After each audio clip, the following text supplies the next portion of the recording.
And good afternoon, it's your friendly neighborhood Tironan, and we're reviewing the Spitfire Mark 9. There are three marks of the Spitfire that we have gone through and reviewed. The Mark 1, which is also the Mark 2 with the upgrade, which was the version of the Spitfire that fought in the Battle of Britain. The Mark 5 was the one that participated in all the rodeos in and around France by Great Britain immediately after the Battle of Britain, and then we have the Mark 9. The Mark 9 was an interesting aircraft because it was rushed into production because of the introduction of the Focke-Wulf 190A by Germany, which literally chased the Mark 5 completely out of the sky, being at least as maneuverable and being much more heavily armed and was superior in almost every way to the Mark 5. This is historically. In this game, the Focke-Wulf 190A is a very clumsy multi-role aircraft that I finally deleted rather than review. It was that bad, and I didn't want to talk bad about it, and I would have to. So at this point, the Mark 9 was rushed into production, and the main upgrade was to the engine, and it was chosen because they could. This particular mark was chosen. There were better, more sophisticated marks that could have been put in production, but they would have taken longer, and this was good enough to get the job done.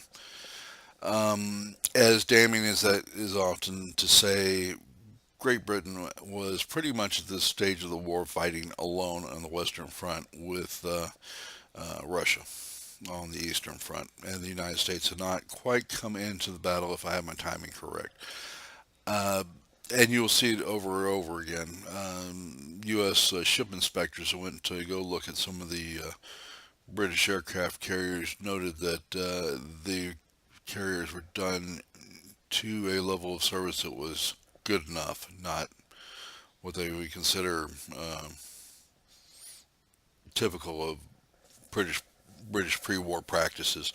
And so you're seeing a lot of in a lot of cases a nation under very much stress. It wasn't Russia where things were uh, discussed during the Yak, which is built from various parts done in cottages and small workshops and then fitted together from hand fitted together where every yak was a unique piece. That wasn't the case. But the Mark 9 lasted until the Mark 14 came along, which we'll review in a later case, which was very much more a finished product in regards to the fuselage was revised and all the other things that you would expect to see with the care and love that the British usually lavish on the Spitfire. But this was an emergency measure, and it turned out to be a relatively successful one.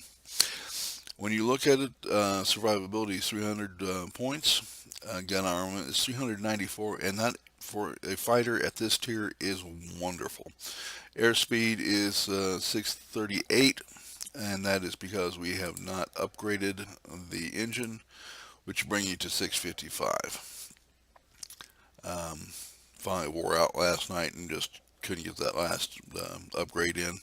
Maneuverability is still very good, and altitude performance has increased to a point where it's fairly good at altitude performance now. You're not going to mistake it for BF 109 or a P51, but it's pretty darn good. Let's go ahead and go to battle here, and we can see what the aircraft can do. We've had some. We've tried to record a session on this before, and unfortunately, we had a team that. If you play the game very long, everybody's experienced it. Uh, but especially in the plateau map, then the teams had a whole series of them last night where they want to grab one objective and then head right for the center where the enemy is waiting for you. And unfortunately for us, our this is a this Alpine Pass. This is a nice map. uh, where a lot of our uh, players got stuck in the center, could never see anything else, and we lost on points over and over and over. Did it all last night, and it happened again today. And it was over so quickly you couldn't really show the abilities of the aircraft. So we're re-recording here. Hopefully this will be a better one for us. Alpine Pass is a different map, and it's a nice one to see. Hopefully we'll have a little better luck this time. And here we go. And the first thing you'll notice is, with the aircraft, is its speed, which is pretty darn good. Hopefully we'll get a chance to show off its firepower, which is spectacular. It's quite capable of taking down every aircraft in the game.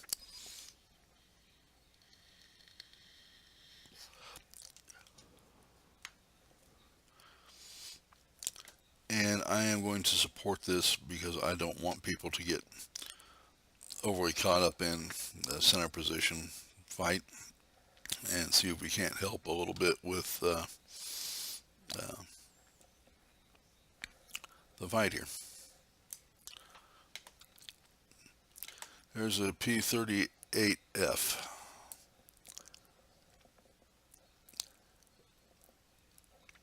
And you'll notice that the aircraft is doing a version of Dorothy here and just melting.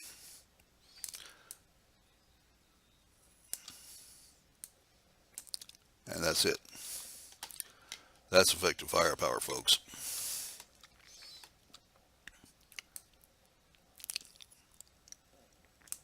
And again, just gone. Alright, we've helped with this, and I see that our competitors are stuck in the middle, doing dumb stuff. They're 3 against 7, and I don't think we can get there in time. This is just dumb, and I've seen it way too often. Need another capture point, but in this case the enemy seems to have not done a whole lot better. Let's see where we're needed. There's a Focke-Wulf 190A and a G after one of our aircraft, and more of our aircraft just ignoring them. This is not a good thing. Doesn't speak well when you let other pilots tear your aircraft apart. And it's not because I'm a goody two-shoes, but when you run out of friendly aircraft, you lost. Your life and this wonderful game become hell on earth, and you got nobody else but yourself to blame for it. And I'm sorry if that sounds a little strong, but I've watched it all night long. Why are we losing? Well, might be you let every one of your buddies die.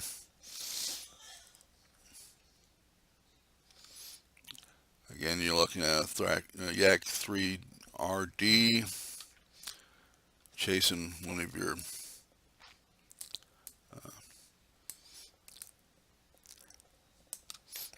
your allies, and you don't want that. You want that plane alive, being there to help you out. And you can't do that if you let your fellow pilots get chewed up. Ms. Gustav has been having a wonderful time at our expense, and it's time for it to stop. At the very least, this guy now has a lot less hit points to play with and becomes much more vulnerable. You notice the range and effectiveness of the firepower on this aircraft. Okay, you add that to the good maneuverability, decent speed, and long range on the guns. This becomes a very, very effective aircraft.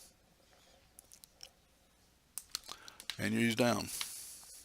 Let's go ahead and come on up, and we've got to find this fellow who is lighting me up, and tell him he could light me up.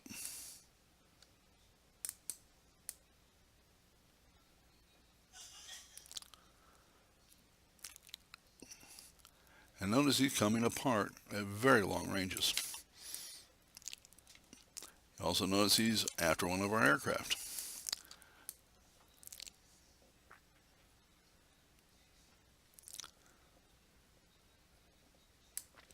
And we've taken care of that. And here comes that one P-38F doing his strafe. We don't want to do that. And this is, somebody's on my tail.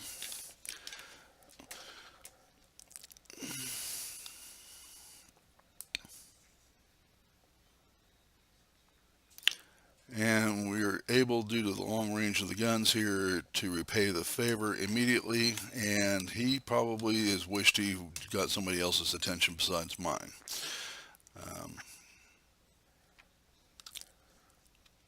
We're going to keep checking, make sure there's nobody else around us here.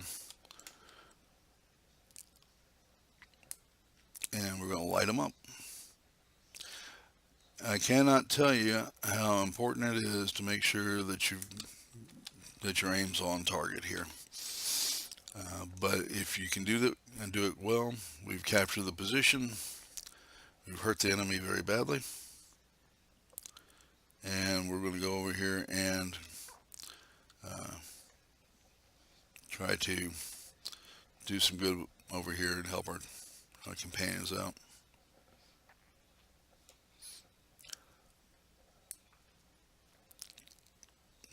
Now this is a bomber, folks, or a heavy fighter. I don't know what, but I haven't really spent that much time. But you do see them a lot more at this level. He's got a fairly good sting in his tail. And it's not an aircraft I recommend taking on if you don't have good firepower. Luckily, we do in this case. And again, this is a heavy fighter, and you'll notice very quickly how much damage we're doing. One thing too is, of course, your guns overheat. You'll want to do this in bursts, and away he goes. All right. And we now have 3 areas. And I see, once again, that we are under heavy attack in the center. This is what happens when you get too much target fixation on one area. Okay, there's just too much of it. All right, and then I've got to deal with his 50 million friends who all lit me up in succession. And every time that I try to line up and finish up a target, of course, you've got to deal with the fact that it's a return of Freddy over and over again, right? Okay.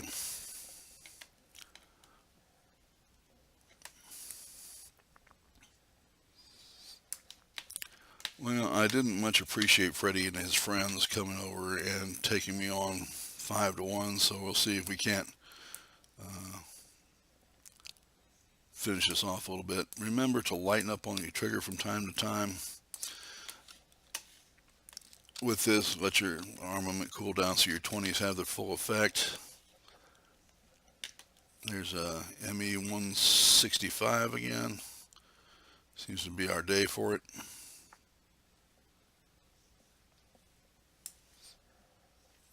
And my tail is damaged. I would suspect I've got somebody on my tail. Well, that's just him. Very good defensive armament on this aircraft.